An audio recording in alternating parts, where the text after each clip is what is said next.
상위 0.1% 안에 드는 학생들을 지도하시는 분이시네요. 그 상위 1%의 입시는 중등에서 고등 가면 끝이 난다고 봐요. 고등 가서는 본인이 알아서 하는 거예요. 엄마가 끌고 오는 것과 자기가 이끌어가는 것의 차이가 있는 것 같고요.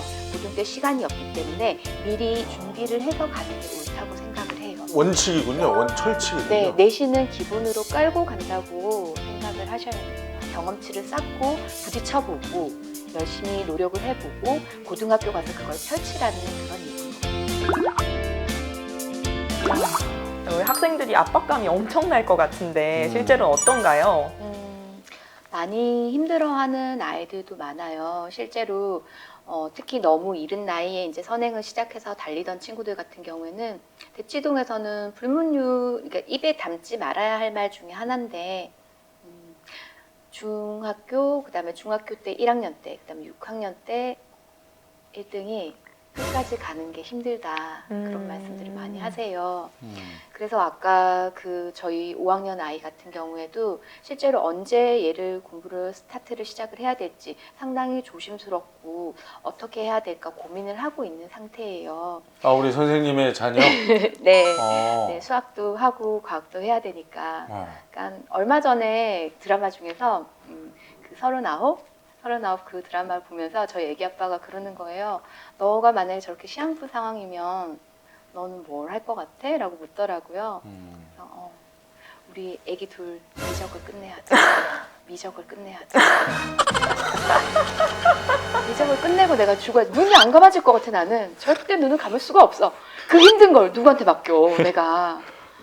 아, 정말 진심으로 그래요. 진심으로? 네, 진심으로 그러하고 아, 그럼 자녀들도 이제 시키실 생각은 있으신 거네요? 시작을 하고 밑작업은 하고 있죠 이미. 아, 네, 이미? 네, 이미 밑작업 해야 될 것들 영어를 깔고 발명을 생각을 해보라 하고 뭐 이것저것을 네, 하고 있죠. 아니, 근데 이제 방문하시는 선생님들마다 가장 강조하는 것 중에 하나가 학생과 부모님과의 관계가 좋아야 된다. 예. 얼핏 보면 참 공부하고 크게 상관없을 것 같은데 아주 이구동성으로 강조를 하시거든요.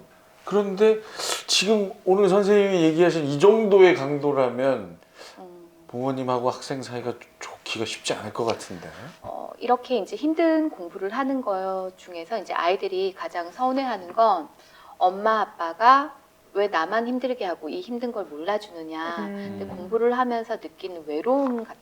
그래서 지금 제가 수업하는 학생들 어머니들한테도 항상 말씀드리는 게 절대 부딪히지 말라. 그러니까 이 시기가 어머니들은 사실 갱년기가 오시고 아이들은 사춘기가 오기 때문에 둘이 만나면 폭발을 하죠 보통. 아무튼 부딪히지 마라. 네, 절대로 부딪히지 말고 이때 관계를 절대 흐트리지 말라. 그래야지 결국은 입시에서 성공하는 친구들을 보면 어머니나 아버지하고 유대관계가 상당히 좋아요. 그리고 또 만약에 실패를 하더라도 금방 극복해서 지지를 하고 올라오는데 제가 느끼기에는 그래요. 공부를 할 때 공부라는 그 힘든 여정 끝까지 언제 해야 끝이 날까요? 이런 말을 아이들이 많이 하는데 저 또한 그랬었고 많이 외로워요. 그래서 거기에 누구 한 명이라도 나의 지지자가 있다는 그 느낌을 그 안정감을 받고 공부를 하는 아이와 그렇지 못하고 나 혼자 외로운 싸움을 하고 있다는 그런 아이의 차이가 승패를 좌우하는 것 같아요. 지금 이제 관계가 좋아서 잘 이겨나가는 친구들의 예를 들어주셨는데 반대로 그러면은 힘든 경우도 많이 있겠네요. 그러니까 아이들이 생각보다 상당히 저희 아이도 마찬가지지만 이중적이에요. 그러니까 저한테 올 때는 이렇게 착하고 부드럽고 나긋나긋하고 순한 양일 수 없어요. 근데 어머니들이 한 번씩 이렇게 우시면서 오전에 애들 학교 등교시켜놓고 전화하실 때가 있어요. 너무 속상해요. 누구누구가 문 뗐잖아요.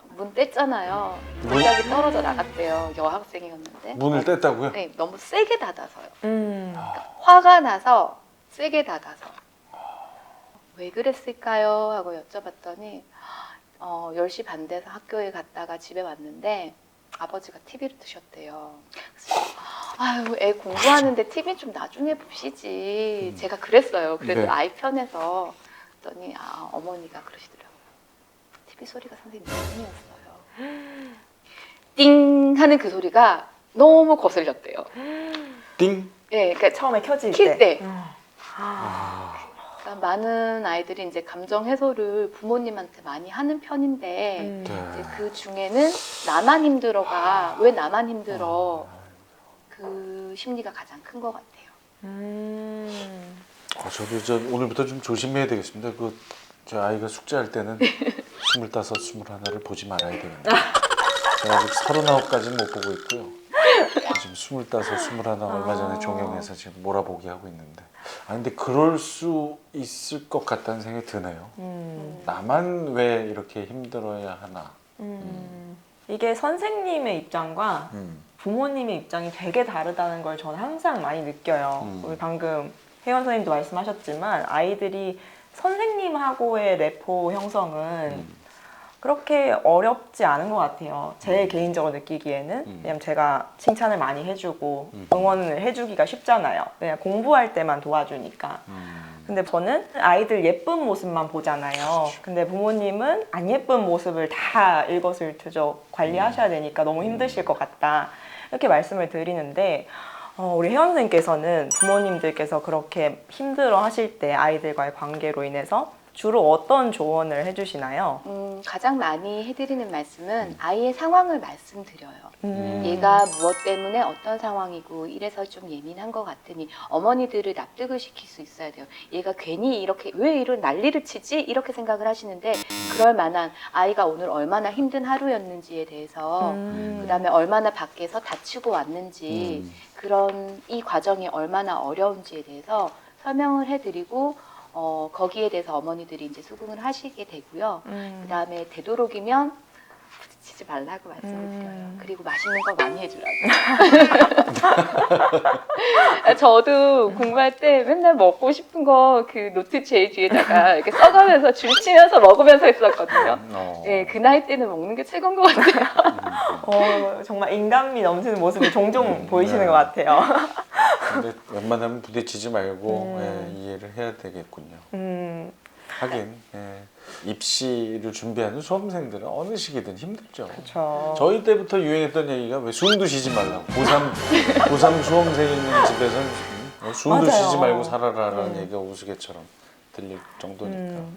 근데 이제 사춘기가 오면 아이들이 또래 관계 문제도 생기고 스스로도 되게 이렇게 우울감도 느끼기도 하고 굉장히 힘들어 하잖아요. 근데 이때 성적이 떨어질까봐 또 걱정하시는 분도 많은데 이때 이 시기 아이들 어떻게 공부시키면 좋을까요?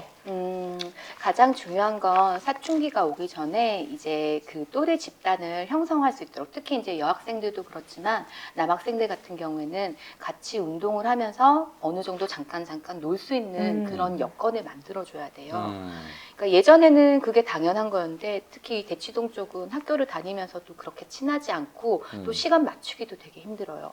근데 이제 보통은 중학교 학생들 같은 경우에는 일주일에 한 타임 정도 농구라든지 축구라든지 운동을 한 종목을 넣어서 사실 수행평가 대비도 하고요. 네, 수행평가 대비도 여학생들 같은 경우 배구 같은 거 꼭 해야 되거든요. 네, 그런 거 대비를 하면서 친목 도모도 하면서 그런 팀을 5, 6학년 때 형성을 해서 그거 쭉 이어오고 거기서 이제 그 유대 관계라든지 또 학교든 다르지만 이렇게 서로 소통할 수 있는 그런 부분을 만들어줘야 된다고 알고 있어요. 그러니까 이게 상위권 목표인 학생들도 운동을 해야 되는군요. 해야 돼요. 그건 좋네요. 운동 좀 해야죠. 정말 짬을 내서 체력이 좋아야지 끝까지 갈 수 있어요. 당연하죠. 입시에서 여학생들이 상대적으로 고 2, 3 올라가면서 힘들어지는 이유 중에 하나가 체력이 약하기 때문이거든요. 저도 중학교 때 사실은 학교 가기 전에 조금 일찍 가서 운동장 10바퀴 돌고 시작했어요. 네. 10바퀴나요? 네. 누가 시켰어요? 아니면 선생님이 알아서? 공부를 하려면 체력이 좋아야 되겠다라는 생각을 했어요. 와. 이제 그걸 아이들한테 많이 권해줘서 아침 운동을 아침 시간을 좀 많이 활용하도록 하고, 그러니까 배구라든지 제가 이제 수업하는 친구들 같은 경우에는 배드민턴이라든지 학교에서 평가 항목에 있는 운동들을 위주로 좀 연습을 시키고 있는 편이에요. 근데 지금 또래 관계를 형성해주면 좋다고 하셨는데 제가 경험하기로는 아이들이 저학년 때는 정말 부모님의 의도에 따라서 또래 관계 형성이 되는데 고학년으로 갈수록 아이들이 친구를 자기가 선택하잖아요. 그런데 이제 부모님이 서로 친해서 만나거나 하면은 아이끼리 안 맞으면 같이 있어도 같이 안 놀아요. 그런데 어떻게 그 좀 성장한 아이들의 또래 관계를 잘 형성해 줄 수가 있을까요? 보통 5학년, 6학년 때 되면 정말 이제 친구들 또래 관계가 형성이 되거든요. 근데 그러면 그 친구들을 위주로 그런 팀이라든지 해주는 게 맞고 그 전에는 그냥 엄마 친구 아들이에요. 엄마 친구 아들이고 저도 보니까 이제 5학년쯤 되니까 같이 아침에 등교하는 친구들 무리도 있고 같이 게임하는 무리도 있고 그렇게 무리를 형성하게 되는데 한 1, 2년 정도 시기를 거치면서 자기가 스스로 선택을 하는 것 같아요. 그래서 그걸 어머니께서 억지로 막 붙여주려고 어느 학원 팀 수업은 얘랑 가야 돼 이렇게 붙이지 마시고 어느 정도 여유를 주고 자기가 선택할 수 있도록 두고 봐주시는 게 좋지 않을까 싶어요. 아, 그렇군요. 관계는 그렇고요. 그러면 특별한 공부법은 따로 없습니까? 뭐 사춘기 시절에 특화된. 특화된 가장 중요한 방법은 이 시기에 정말 잠이 많이 와요. 그러니까 성장을 하면서 특히 남학생도 그렇고 여학생도 그렇고 신생아병 또는 잠병이라고 얘기를 해요. 보통 닭병이라고.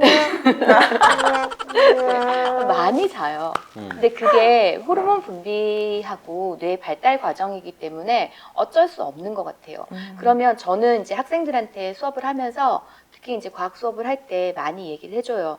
너희의 좌뇌와 우뇌가 교량이 교차하면서 이 시기를 지나야지 더 깊이 있는 사고가 가능해지는데 이 시기에 잠이 많이 와. 그래도 늦추지 말고 하지 않는 게 아니라 잠이 와서 공부를 포기해야 돼 이게 아니라 반이라도 꾸준히 그냥 하면 어느 순간 거기 가 있으니까 너무 스트레스는 받지 말되 잠 자지 덜 자려고 노력을 해야 된단다.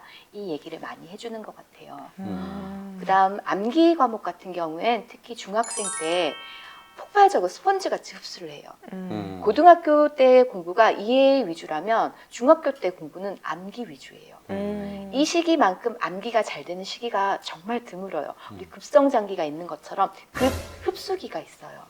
그래서 이때 많은 내용들을 많이 퍼부어서 넣어주면 정말 차곡차곡 잘 쌓여서 그 기억이 평생을 가더라고요. 그렇군요.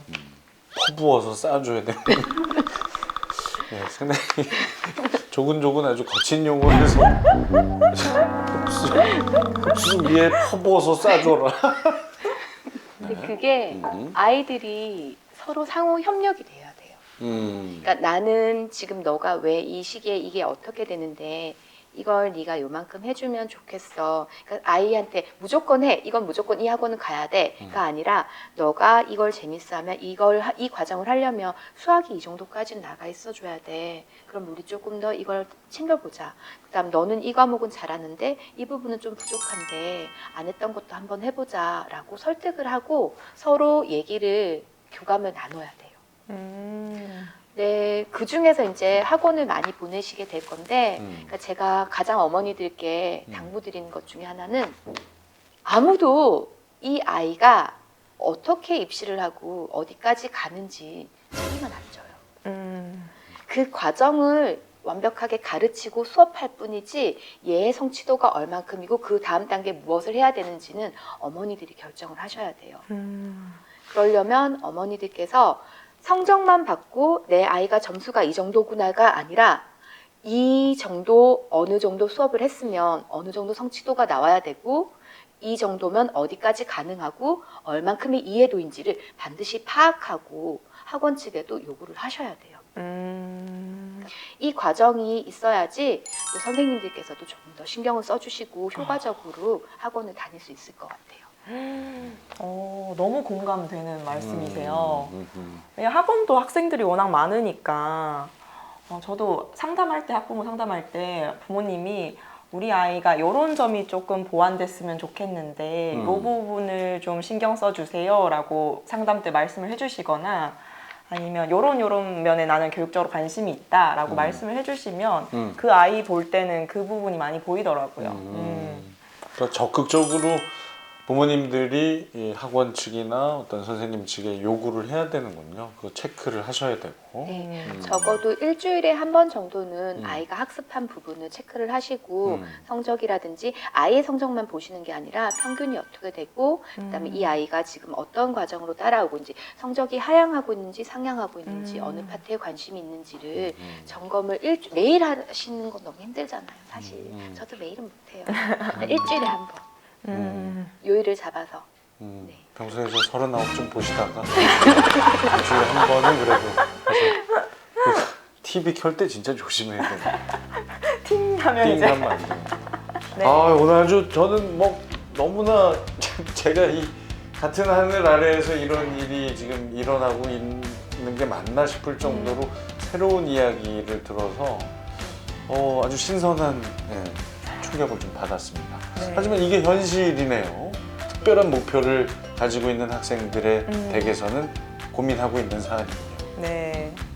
오늘 쉽게 접할 수 없는 현실적인 이야기를 많이 해주셔서 정말 감사합니다. 고맙습니다. 자, 에듀소스 구독과 알림 설정, 좋아요 꼭 부탁드립니다. 네, 저희는 더 맛있는 교육 소스를 들고 찾아오겠습니다. 고맙습니다. 고맙습니다.